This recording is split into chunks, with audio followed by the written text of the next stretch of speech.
வணக்கம் நேயர்களே. நகைக்காக நடக்கும் கொலைகள், காதலின் பெயரால் பறிக்கப்படும் உயிர்கள், இப்படி குற்றங்கள் நாளுக்கு நாள் அதிகரித்துக் கொண்டே வருகின்றன. அவற்றை குறைப்பதற்கும் தடுப்பதற்குமான புதிய தலைமுறையின் முன்முயற்சிதான் குற்றம் தவிர.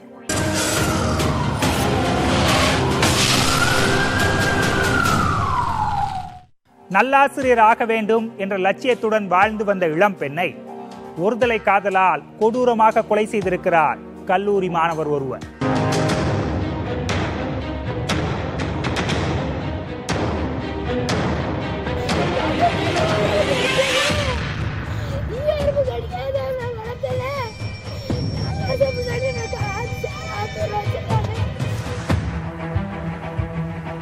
சேலம் மாவட்டம் கெங்கவள்ளி அருகே உள்ள கூடமலை ஊராட்சியை சேர்ந்தவர் விவசாயி முருகேசன்.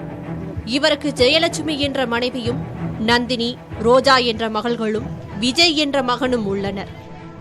முருகேசன் கூடமலையில் இருந்து கடம்பூர் செல்லும் சாலையில் உள்ள ஒரு தோட்டத்தை குத்தகைக்கு எடுத்து குடும்பத்துடன் அங்கேயே தங்கி விவசாயம் செய்து வருகிறார். முருகேசனின் இரண்டாவது மகள் ரோஜா ஆத்தூர் அருகே உள்ள தனியார் கல்லூரியில் BA தமிழ் 2ஆம் ஆண்டு படித்து வந்தார். கல்லூரி வாகனம் வீட்டிற்கு அருகிலேயே வருவதால் கல்லூரி பேருந்திலேயே சென்று பயின்று வந்தார். இவர்களது வீட்டருகே வசித்து வரும் சின்னதுரை வீட்டில் அவரது அண்ணன் மகன் சாமிதுரையும் வசித்து வந்துள்ளார். தாய் தந்தையை இழந்த சாமிதுரை சென்னையில் உள்ள தனியார் பாலிடெக்னிக் கல்லூரியில் 3ஆம் ஆண்டு பயின்று வந்துள்ளார். தனது சித்தப்பா வீட்டிற்கு அருகில் வசித்து வந்த ரோஜாவை சாமிதுரை ஒரு தலையாக காதலித்ததாக கூறப்படுகிறது. கடந்த மாதம் கல்லூரி விடுமுறையின் போது கூடமலைக்கு சென்ற சாமிதுரை ரோஜா தனது வீட்டில் இருந்து கல்லூரி பேருந்து ஏற முயன்ற போது தன்னை காதலிக்கும்படி கட்டாயப்படுத்தியதாக கூறப்படுகிறது. இதனையடுத்து குடும்பத்தினரிடையே தகராறு ஏற்பட்டுள்ளது. அப்போது சாமிதுரையின் உறவினர்கள் கெஞ்சி கேட்டுக்கொண்டதால் காவல்துறையில் புகார் கொடுக்காமல் விட்டுவிட்டோம் என்கின்றனர் ரோஜாவின் உறவினர்கள். அவன் என்ன பண்ணிட்டுக்கிறான், கையை பிடிச்சி இழுத்துருக்கிறான். கையை பிடிச்சி இழுக்குவான். இப்போ எல்லாம் கத்தி அந்த பஸ் டிரைவர்லாம் பொண்ணை டார்ச்சர் பண்ணுறாங்க அப்படின்னு சொன்ன உடனே நாங்கள் அவனை பிடிச்சி, அவங்க சித்தப்பாவும் எல்லோரும் வந்துட்டாங்க. இன்னும் குமாருங்கிறவங்களும், சித்தப்பா அந்த சின்னதுரைங்கிறவங்களும், இன்னொரு ராமசாமிங்கிறவங்களும் ஒரு 4-5 பேர் வந்துட்டாங்க.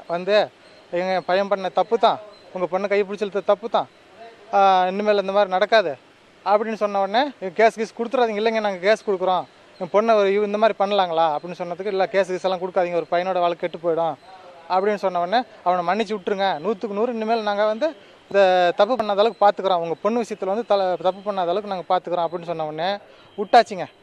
இதற்கிடையே தனது மூத்த மகளான நந்தினியின் திருமண பத்திரிகை வைப்பதற்காக உறவினர்கள் வீட்டுக்கு முருகேசன் மற்றும் ஜெயலட்சுமி, விஜய் ஆகியோர் சென்றுள்ளனர்.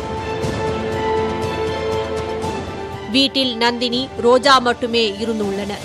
ரோஜாவின் பெற்றோர் வெளியே செல்வதை அறிந்த சாமிதுரை திடீரென வீட்டிற்குள் புகுந்து ரோஜாவிடம் தன்னை காதலிக்கும்படி கட்டாயப்படுத்தியும், இல்லை என்றால் பெட்ரோல் ஊற்றி எரித்து விடுவேன் என மிரட்டியதாகவும், வீட்டை விட்டு வெளியே போக சொன்ன ரோஜாவை கொடூரமாக தாக்கி கொலை செய்ததாகவும் அவரது தாயார் தெரிவிக்கிறார்.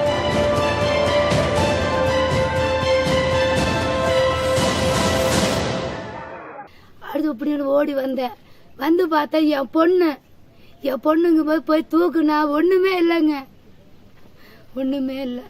அடிச்சு போட்டு தலாடி, கண்ணாடி, படனி அடி அடிச்சுட்டா.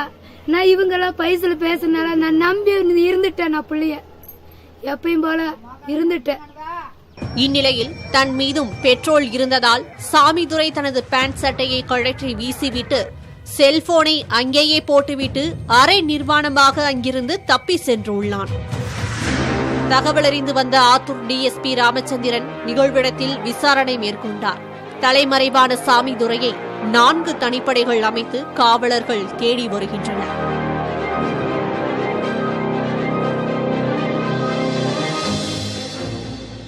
ஆண்களில் சிலர் இதுபோல செயல்படுவதற்கு என்ன காரணம்?